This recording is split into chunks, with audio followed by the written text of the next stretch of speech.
Dear friends, I want to wish you a Shabbat Shalom.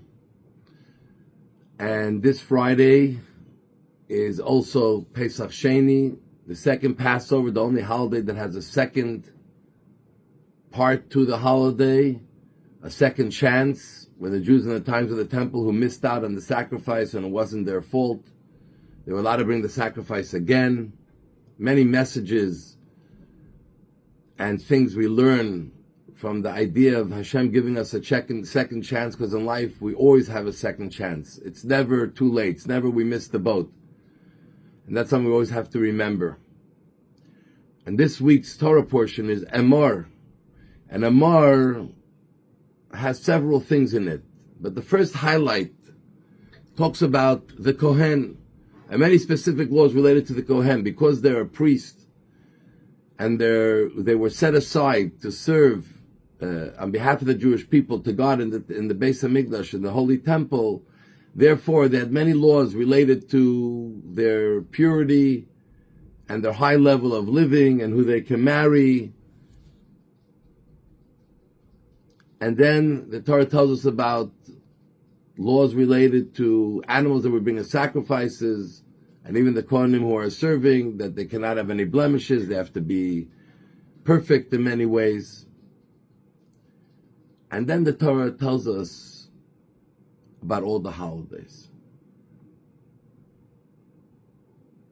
And then the Torah finishes off talking about the story of someone in the desert who cursed Hashem and how they meted out his punishment.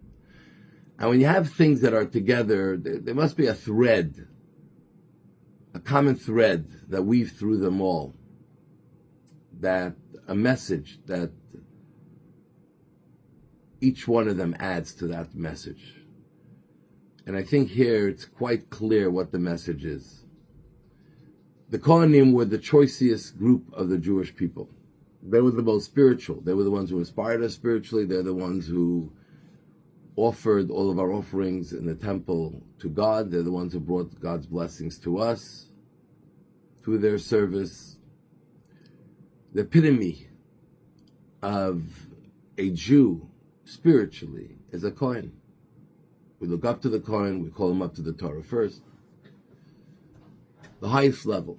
And we are told, Maimonides says, that even though it was given to a certain group of people who come from the tribe of Levi, who were either Kohanim or the Levites, but yet every Jew can aspire and at least spiritually reach that level. And we should aspire to reach that level of high spirituality, of purity that a Kohen has. But how does one do it? How does one reach to be as perfect as you can be? And most of the laws related to no blemishes are external parts of the person or the animal, which are clearly seen. Because, as we know, you can't be perfect fully, and especially us human beings, our insides, which we have within us a negative force called the evil inclination, is not something we can control. Very few people can get rid of it fully, the tzaddik, the righteous person. But at least externally, we have to try to reach as much perfection as we can in our behavior, in our thought, speech, and action. And how does one do that? So the Torah tells us holidays. When you learn how to celebrate Judaism, what are holidays different than every other part of Judaism? It's a mitzvah like every other mitzvah, but it's also different than Shabbat, which is every 7 days, it's automatic. Every 7 days, no matter what's going on, it's Shabbat. But the holidays pop up at different times in the year. And it's influenced by when we declare the new month. So then on the 1st, the 10th, or the 15th day will be a holiday, or the 6th for Shavuot. The holidays pop up at different times of the year because the holidays are the moments when we celebrate Jewish life, when we unabashedly show our joy, our gratitude, and our appreciation for all the miracles God has done and continues to do for us, and that has shaped us to be who we are. And it's a full-out celebration with food, with joy, together, the rich, the poor, everyone together.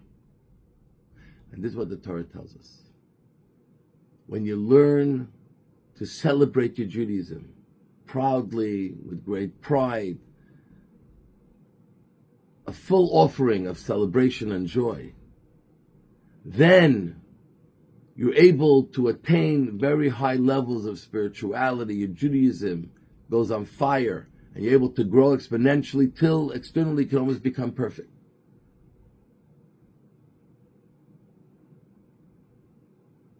And the opposite, that doesn't allow you to reach those levels, is when you curse God. And we're told cursing God is not just another sin you're cursing God.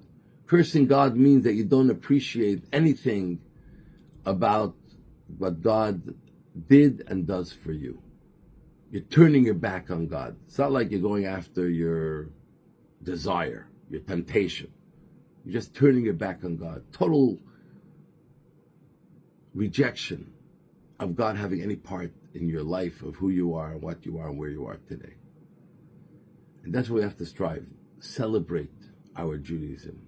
The holidays are the times we celebrate it fully. We stop everything to celebrate. But celebrate it every day. Make a l'chaim to yourself. I am proud and I'm happy. I'm Jewish. I'm lucky. And I'm going to live it up fully. May God bless you to reach that perfection and that level of spirituality like a Kohen. Be successful in all your things. God bless you. We love you all. Shabbat Shalom. Candlelight time in Montreal, 7:43 p.m.